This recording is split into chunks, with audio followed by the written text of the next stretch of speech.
بہت ہی دل میں جذبات تھے، ارمان تھے.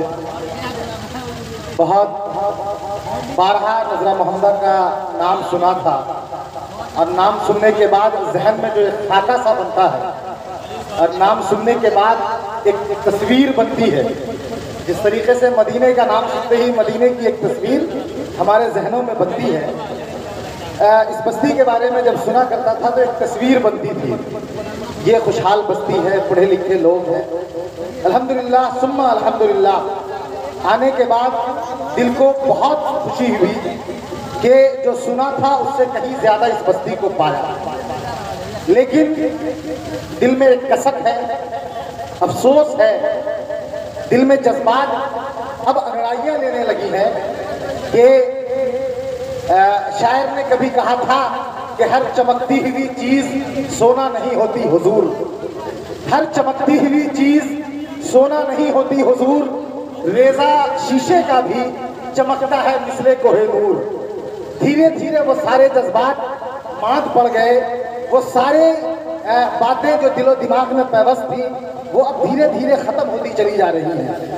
پروگرام ہے اصلاح معاشرہ کانفرنس کے اس اسٹیج پر ابھی بھی ہمارے درمیان 3 مقرر موجود ہیں.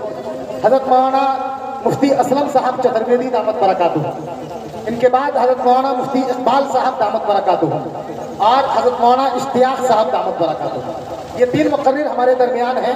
میں نے ہر ایک مقرر کا آپ کے سامنے مختصر سا تعارف پیش کیا تھا، لیکن اتنا ضرور کہوں گا کہ اگر آپ نے مفتی اقبال صاحب کو نہیں سنا اور مولانا اشتیاق صاحب کو نہیں سنا تو زندگی بھر کے لیے دل میں ایک ارمان آپ کے کروٹیں بدلتا رہ جائے گا کہ بڑے خوش نصیب تھے اس دن ہم جس دن بلا کسی محنت کے، بلا کسی جد و جہد کے یہ حضرات ہماری بستی میں آئے، لیکن کتنے بد نصیب ہیں ہم کہ ہم نے انہیں سماعت نہیں کیا.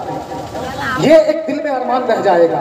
اسی لیے میں آپ حضرات سے گزارش کروں گا کہ جو حضرات سامنے بیٹھے ہیں، جو حضرات پیچھے بیٹھے ہیں، ہم گن چن کر کے 20-25 لوگ ہیں، اس سے زیادہ نہیں ہے.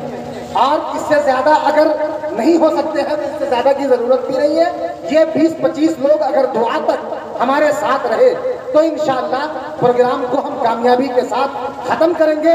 اور جب کل قیامت کے جب بعد میں اس پروگرام کی تاریخ لکھی جائے گی تو یہ تاریخ لکھی جائے گی کہ نذرہ محمدہ میں 2 بجے رات تک پروگرام ہوا اور پوری کامیابی کے ساتھ پروگرام ہوا. اس کی ضمانت ہمارے علماء لیں گے اور آپ جو چند بیٹھے ہیں یہ سب لیں گے. اس لیے آپ حضرات سے میری گزارش ہے آپ حضرات مل کر کے ایک بار بیٹھ جائیے. انشاءاللہ بہت تھوڑے سے وقت کے لیے مقرر حضرات آئیں گے اور اپنے بیانات سنا کر کے چلے جائیں گے. آئیے میں مولانا مفتی اسلم صاحب چترویدی دامت برکاتہ کو اس وقت دعوت مائک دے رہا ہوں بنا کسی تمہید کے. قبل اس کے کہ میں ان کو دعوت سخن دوں، اس وقت میں راشد ضیاء صاحب سے گزارش کروں گا کہ وہ تشریف لے آئیں اور چند منٹوں کے لیے اپنے نغمات سے ہم تمام لوگوں کی تشنگی کو بجھا دیں. جو تم چلے آؤ گل بدامہ شگوفہ انتظار مہکے، جو تم چلے آؤ گل بدامہ شگوفہ انتظار مہکے، تمہارے نغموں کی خوشبوؤں سے عقیدتوں کے دیار مہکے. جناب راشد ضیاء صاحب مادھو پور سے تشریف لائے ہیں آپ کے سامنے مائک پر.